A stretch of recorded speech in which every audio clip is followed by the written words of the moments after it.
So you want to become a millionaire in 10 years. Well, luckily for you, I did the math. Hello everyone, my name is Zach, and welcome to On Cash Flow, where I help you become a master of your own cash flow. Now let's get started. I want to quickly start here with my actual hypothesis. How much do I think, and I promise I did this before looking into the data, before looking at the numbers, how much do I think you need to save per month in order to achieve millionaire status in 10 years when starting from zero? I think that you need to save about $4,000 per month and invest that in a total US stock market index fund plus a total US bond market index fund at a rate of about 80% stocks and 20% bonds. I think in 10 years you can achieve millionaire status by saving that amount of money per month. I think that the past 10 years have actually been relatively overall pretty darn good for stock market growth. So I think that it didn't take as much money to invest per month in order to achieve $1 million in 10 years. But also I think that just after running, previous calculations and just kind of remembering them in my brain, I always come back to thinking of someone making $80,000 per year, saving about 60% of that, more than half of their income. And usually they can achieve financial independence in about 10 years. And so that's kind of made me formulate my $4,000 per month. And we're going to see if that is true or not in just a second. But before we do, I want to give the worst case scenario here, and that is literally saving $1 million. I think this is a terrible idea for 99% of people to literally save $1 million. And what I mean by that is taking $1 million, dividing it up by the number of months you have to save that $1 million, which in this case, we're talking about 10 years, which is 120 months. And assuming you didn't get any kind of interest for just leaving the money in the bank, it would cost you about $8,333 per month of savings in order to reach $1 million in 10 years. This is definitely a bad idea in my eyes. Do not literally save your way to $1 million. Instead, you actually need to invest. So when I say save X amount of money per month, I literally mean invest it in broad-based index funds, not literally save. Now that we've gotten that out of the way, let's talk about the actual scenarios that I'm going to be running here in order to figure out how much you need to invest in order to achieve millionaire status in 10 years. For the scenario, I'm actually going to be looking at the past 10 years. So whatever month it is right now as I'm filming this video, up to 10 years ago, that is what I'm going to be using for the calculations. And then I'm going to be running multiple different scenarios based on different asset allocations.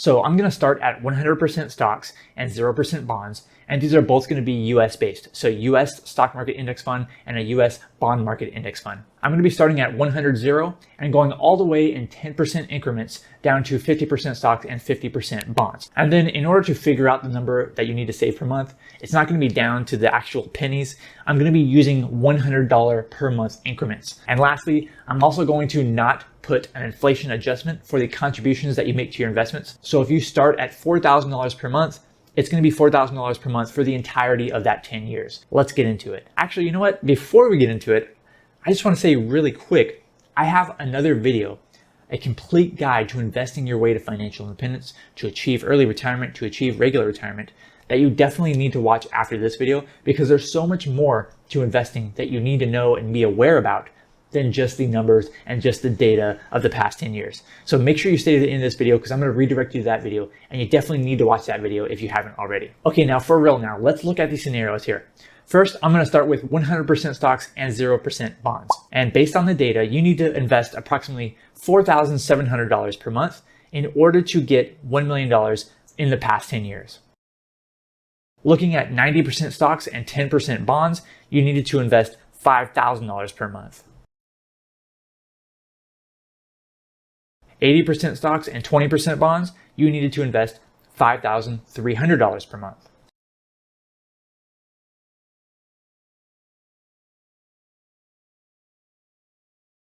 $70% stocks and 30% bonds, $5,600 per month. 60% stocks and 40% bonds is $5,900 per month.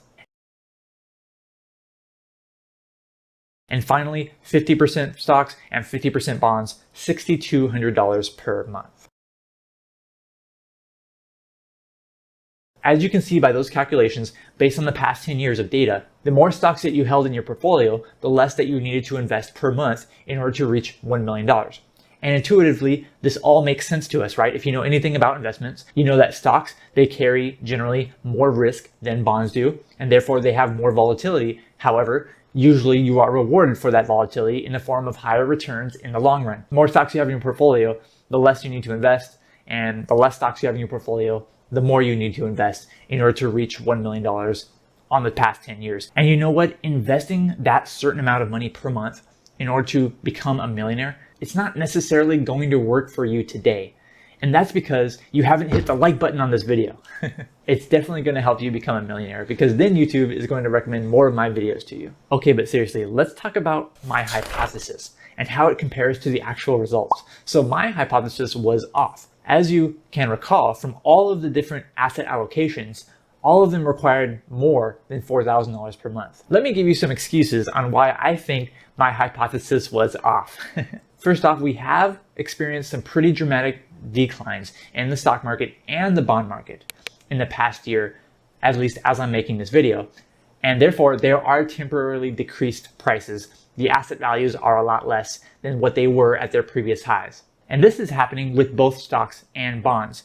Usually, bonds are a lot less volatile than stocks, and therefore they were able to lessen the amount of impact to her portfolio. But in the past couple of years, there's been a higher amount of inflation combined with an increasing of interest rates, which has negatively affected both stocks and bonds.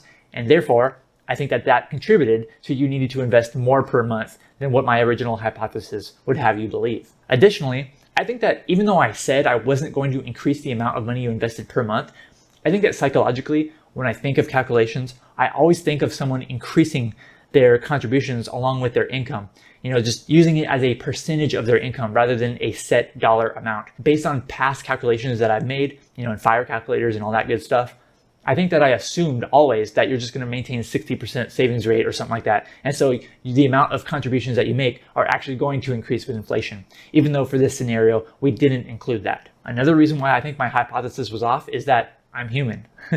I'm not a calculator. I don't have all of these data sets in my mind like the computer does, like with calculations and all this good stuff. And so that is a big reason why we can't rely on our feelings. We can't rely on what we think. We can't just rely on our brains to come up with these numbers that what we need. We actually do need to look at the data. We do need to run much more complex calculations. That is why it is very important to be detailed in your retirement planning, in your financial independence planning, all that good stuff. But this leads me to the big question here. I want to know from you in the comments below. Do you need to become a millionaire in order to achieve your goals? Is this a part of your goals? Is this a part of your strategy? Whether it be for early retirement, regular retirement, financial independence, is millionaire status a part of your goals? Why or why not? Please let me know in the comments below. I'm really curious to hear from you. But I do have another thing that is very important to share with you, and that is something that is agreed heavily by the SEC. And that is because they require a lot of financial companies, especially mutual fund companies, to put some kind of disclaimer that says past performance is not indicative of future results or future performance, something along those lines. And I think that is extremely true, especially in this scenario.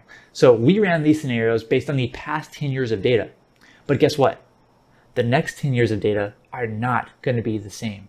The next 10 years are not going to look like the past 10 years have been. Over extremely long time periods, the stock market and the bond market have returned us average returns, right? That's usually what we use for our calculations.